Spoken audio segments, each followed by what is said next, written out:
natin isipin na goal natin is animal liberation, not animal welfare. Kasi iba yun eh, iba yung animal welfare.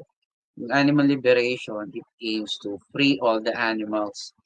Compare Mm. sa animal welfare is bigger cages, uh, Mm. Mm. yung free range, Oo, pero it exactly. does not address the main problem is no animal oppression. Mm. Gusto nga kitang tanungin sa view mo diyan, animal liberation versus animal welfare.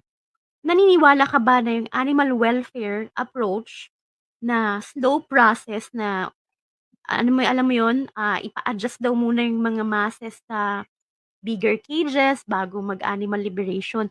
Do you agree that that is an effective approach? No, it's not. It's not because we must always look from the animal perspective, not from Mm. the oppressor perspective, di ba?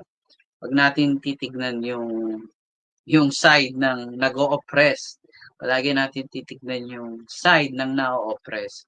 So if we look